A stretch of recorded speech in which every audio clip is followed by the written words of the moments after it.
Next speaker is Ori Rottenstreich. He will present his paper on minimizing delay in shared pipelines. He's a graduate student at Technion in Israel, close to graduation, so he's also looking for jobs. He's a recipient of the Google Europe Award and a Best Paper runner-up at 2003 Infocom. Ori? Thank you. So, hello everyone. As said, my talk today is about minimizing delay in shared pipelines, especially in multi-core architecture. This is a joint work with my advisor, Isaac Eslassi, and Yoram Revach and Aviran Kadosh from Marvel. And I will start with a simple example of the idea of pipeline sharing, and we will show it in the H.264 standard, video compression standard. So while considering the main 9 profiles of this standard, they require 21 different features. And usually, while in multi-cores, we dedicate one pipeline for each of the profiles that we would like to support, such that we have a total number of 75 features that we would like to support in all these 9 profiles. And if we dedicate one core to support each of the feature, we need a total number of 75 cores that can be easily organized in a 9x1 multi-core. And in the future, we expect that we will have more profiles that will require more features. And then we will have a scalability problem, since we will need more cores in order to support all these profiles. And the idea of this work will be somehow to use the similarity between the requirements of different profiles to organize them in a smaller number of groups, such that we have a single pipeline for each of the groups. And if we're doing so, we might be able to reduce the number of cores that we might need, so we can organize this architecture in a much smaller multi-core. Let's look at another example in a more related field, when we're looking at packet processing, where we have 3 different packet types. The first type requires 3 features, or that we also call tasks. So the first packet types requires 3 different tasks, and if we have a dedicated pipeline for this task, we assume that while processing this type, we have a delay that equals the length of this pipeline. And we have 2 additional packet types. The second requires 2 tasks, and the third requires 3 tasks. And we can see that according to the colors here, some of the tasks are required by more than a single type. And using a dedicated pipeline for each of the tasks, assuming that we have a uniform probability for each of the 3 tasks, we see that we need 8 cores to support these 3 types, and we have an average delay, which is the average length of a pipeline here, which is 2.67 here in this case. While if we use the idea of pipeline sharing, we can see that the requirements of the first type and the third type are relatively similar, so we can actually serve them in a longer pipeline of 4 cores that support each of the tasks required by at least one of the types, the first and the third. And doing so, the delay, we can reduce the number of cores to be only 6 cores. But the delay of the first and the third packet type will be 4 time slots instead of 3 in this case. So we have a trade-off. By using pipeline sharing, we can reduce the number of cores, but we pay that we have a larger average delay, which will be, in this example, 3 1/3. So in our model, we assume that we have k different packet types that require tasks among our possible tasks. For example, we have here two types. The first one has a probability of 0.6. The second has a probability of 0.4. And we denote the set of tasks required by type I by Si, which is for the first task here is 1, 2, 3, and for the second type it is 1 and 4. And using pipeline sharing, we have a limited number of cores, which is given us according to the size of our multi-core.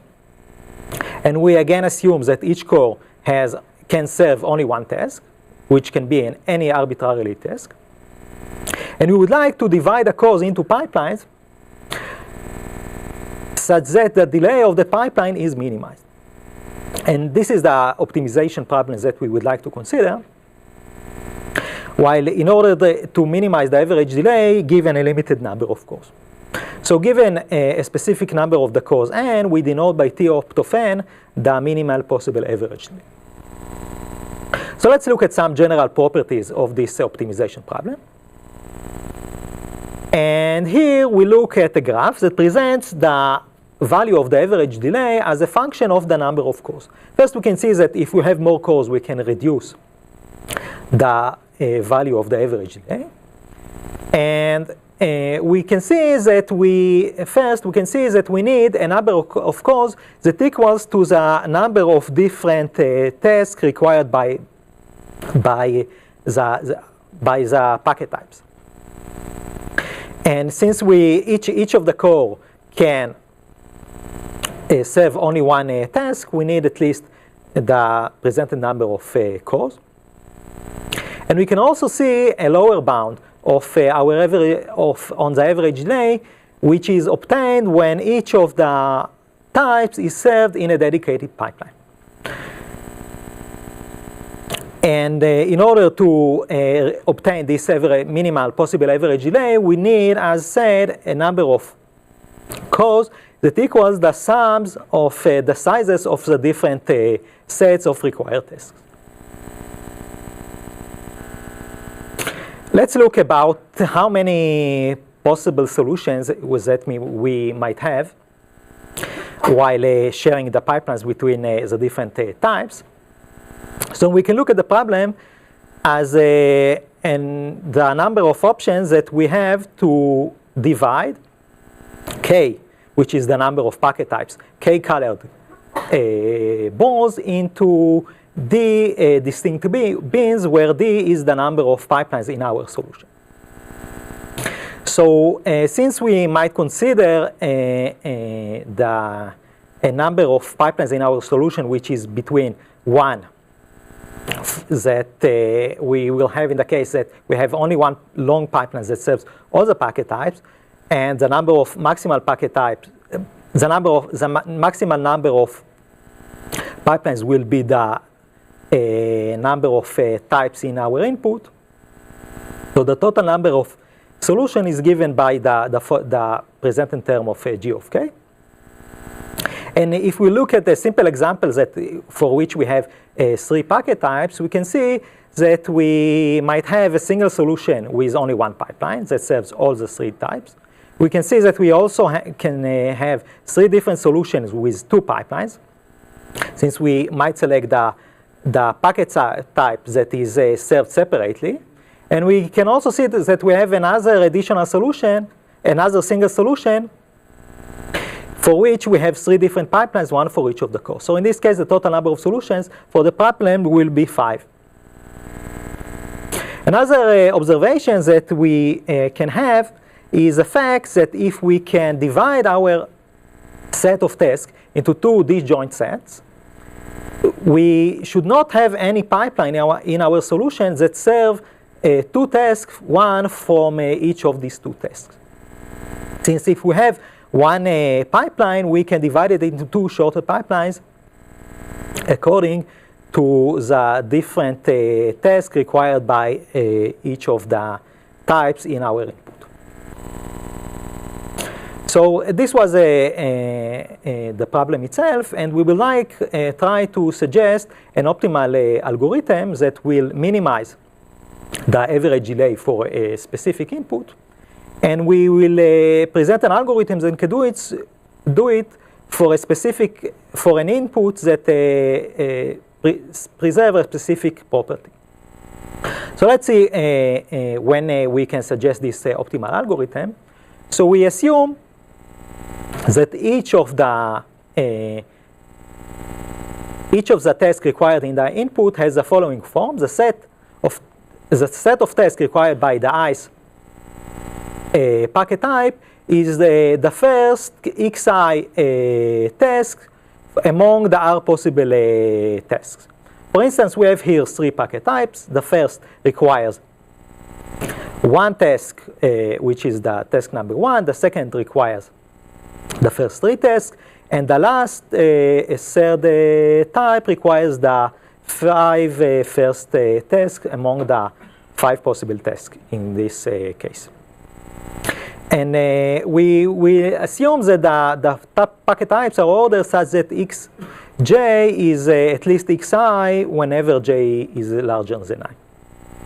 So by denoting the D pipelines in our solution by Q1 to Qd, we can show a simple property that shows that in an optimal solution, the pipelines in the solution are among one of the tasks inside our input.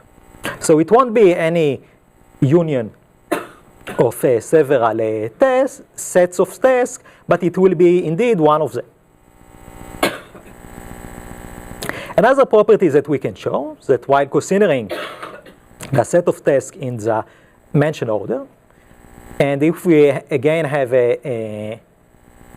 D pipelines in the solution Q1 to Qd, we can show that each of the pipelines in an optimal solution actually serves a set of consecutive packet types in the input. For instance, here we have the first pipeline Q1 that serves the first 3 types, S1 to S3. The second serves 2 additional packet types, and the last pipeline in the solution Qd serves a sum of the last packet types. And based on this observation, we can actually suggest a dynamic programming algorithm in order to find the optimal solution, which is the set of pipelines in the solution and which of the tasks will be matched to each of the pipelines. And to do so, we denote by Ti of n the optimal average delay that can be obtained by serving the first I packet types in the input, while given only a limited number of n cores. And using this term, we can actually present a recursive formula for the value of Ti of n. And it is based on the previous slides that we saw earlier. And in order to calculate the optimal solution for the first I packet types, we should actually consider all the options for the number of last types that are served together in the same pipeline with the last ice packet type. So since this number might be any number in the range of 1 to I, while doing so, while serving the last j packet types together with the ice packet type, this packet type will be served in a pipeline that has exactly the size of Si cores, and therefore it will have a delay which is the size of Si. And by doing so, while dedicating the size of Si cores to the last pipeline, we have n minus the size of Si cores in order to serve the first I minus j packet types. So while considering all the values of number of packet types that are served together with the last packet type, we can actually find the optimal value of Ti of n. And while doing so, we use as a solution the pipelines that are required while serving the first I-J packet types, while adding another pipeline, which is a pipeline that is composed of exactly the set of SI itself. So using this formula, we can calculate the value of Ti of n for all the values till the capital of n. And to calculate each value, we should consider k possible options, at most k possible options. So the complexity of this algorithm is actually a polynomial in the number of cores, number of types k, and the given number of cores n. So while after suggesting an optimal algorithm for this special case, we would like to suggest a greedy algorithm how to actually combine the different pipelines in the input for the general case, not only when we have this specific requirement on our input. And so let's see some intuition how we can do it. So we start with a basic architecture for which we have a dedicated pipeline for each of the type in our input. Here we have 3 pipelines for the 3 different types. And we would like to merge pairs of pipelines in order with a common cause in order to reduce the number of required cores. And to do so, we will prefer to merge pairs of pipelines that have more common cores, because each of the common cores can actually reduce the number of cores that we need inside our solution.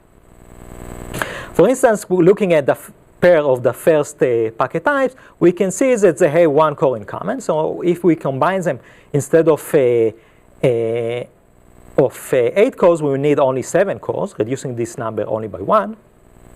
But if we merge the first and the third packet types, we can see that they have 2 cores in common. So by combining them, we can reduce the number of cores from 8 to be only 6.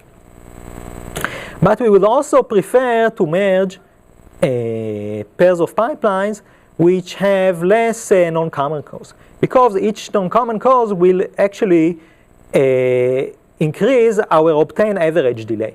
For instance, if we looking again at the first pair of pipelines, we can see that we have 3 tests that actually appear only in one of the pipelines. So by combining them, if we combine them, the delay of the second packet type will actually increase by 2 time slots, according to the 2 tests that appear only in the first pipeline, while the delay of the first pipeline will be increased by 1 in this case. So we should prefer less non-common cores. Looking again at the first and the third packet type, we can see that they have only 2 cores that are not common to both of them. And we will also should consider the different probabilities of the packet types, since our measurement is the average delay. So if we look at, if we combine 2 different pipelines that serves packet types with smaller probabilities, the negative effect on the average delay will be smaller. So in order to consider all these points, we should look at the marginal cost that for each of possible merging operation. And to see it, when we merge 2 pipelines, we pay at the expected increment of the average delay, which is increased in such merging operation. But our gain is a decreased number of cores, which equals the number of common cores between the 2 pipelines that we consider to merge. So looking at this ratio, at the marginal cost, the ratio between x and y in this case, we will consider a greedy algorithm that actually starts with this basic architecture, and actually merge in each step pair of pipelines that minimize this marginal cost R. And we'll see soon that although that this algorithm is not optimal in the general case, it can actually achieve a very close to the optimal result. So let's look at some experimental results. And in our first example, we will consider a synthetic example in which we have 8 different packet types. And each of them require task among R, which is 10 possible tasks in this case. And each of the packet types actually requires each of the tasks with a probability of 1/2. And for the probabilities for the K packet types, we consider 2 possible cases. The first one, we have a uniform probability, which is 1/K. And for the second case, we also consider variable probabilities for the different packet types, which are geometrically decreasing in this case. And let's look at our results, how, again, we can reduce the number of cores while having a relatively low negative effect on our average delay. So we again present the value of the average delay as a function of the number of cores. And here, of course, when we have less cores, we have a larger delay. And we can also see that the size of the minimal average delay will equal actually the average length of a pipeline in our solution. So we had pipelines with 10 possible tasks, and each task was required with a probability of 1/2. So the average length of a pipeline is 5, and this average delay might be obtained when we have large enough number of cores. So looking again at this graph, we can see actually 4 curves. And we can see that the left curves, the 2 left curves, show the results for the 2 right curves show the results for the case that the probabilities of the K packet types are assumed to be fixed. And we can see that actually the greedy algorithm performs quite good and close to the optimal algorithm. And on the 2 left curves, we can see the results for the packet types when their probabilities are geometrically decreasing. So we can see that when the probabilities of the types are not uniform, we can actually use this flexibility in order to merge pipelines with relatively low probabilities in order to have a smaller average yield.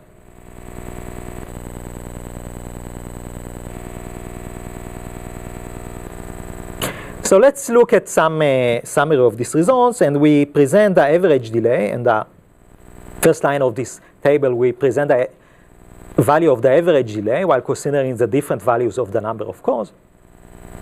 And we can see again that looking at when we have variable probabilities, the obtained average delay is a little bit smaller.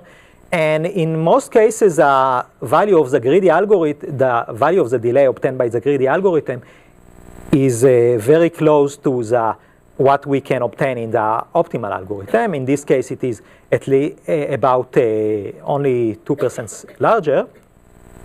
And while looking at a specific value of a given number of cores, which is 16 in this case, we can see that we might have only 16 number of cores instead of the maximum number of cores that are required. In this case, which is 60. While we have a delay which is less than 8.5 instead of the original minimal possible delay that was 5 that we could obtain while serving each of the pipelines separately. So we have about 1/4 of the number of cores in this case, and about only 65% larger delay. We can look at another example of different packet types. Each requires different processing tasks. And looking at this example where we have, while we consider 5 different packet types, we can look again at the comparison between the optimal average delay and the results of the greedy algorithm. So we again present the value of the average delay as a function of the number of cores. So in this case, in order to support these 5 different packet types, the total number of tasks required by all of them is 28 in this case. So we need a maximum number of 28 cores.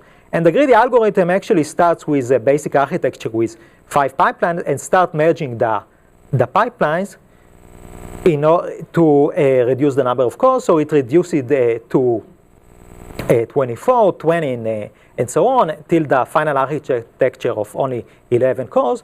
And we can again see that the result of the greedy algorithm are quite close to the optimal algorithm. Indeed, among the 18 values of n, it obtains the optimal average delay in 16 of them. And looking at our example of H.264 that we saw in the introduction, we can see here that while 75 cores were required in the original architecture, we can reduce them by half while increasing the average delay by only 21%, and we can reduce it by 2/3 to only 25 cores, while increasing the average delay only by 64%. So to conclude, we presented a new architecture of sharing pipeline between different cores in multi-architecture. We analyzed the optimal average delay and presented an optimal solution for a specific input, and also presented a greedy algorithm for the general case. Thank you.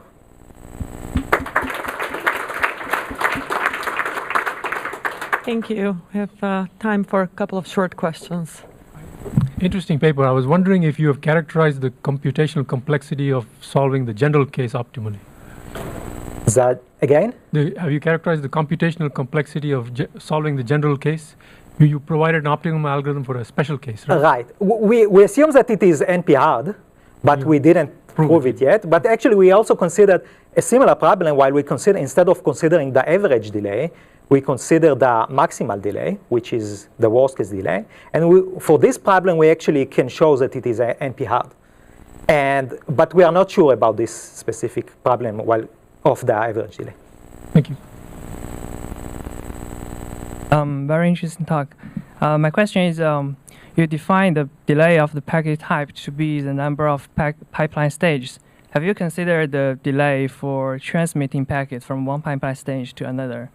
So for example, if pipeline stage 1 is performed at a core number 1 and stage number 2 is performed at another core number 2, which is several hops away from core number 2 and number 1. This is a good point, but we didn't do it due to simplicity reasons. And we actually assume that the delay of the processing in each of the cores is much larger than the delay that you mentioned. So this might be a negligible delay in this case. So how much cycles are you talking about? Again? How much cycles are you talking about for the processing? How much time do you, It of course depends on the application, yes, but we don't have any specific examples in this paper. I see. Thanks. Why did you choose the average delay rather than bounding delay as a constraint for optimization? As I mentioned, we actually have an extended version of this paper for which we consider the maximal delay. And the algorithms are totally different, and the hardness might be similar. And of course, it depends on the application what you would like to consider. But this is a very good point. Thank you very much.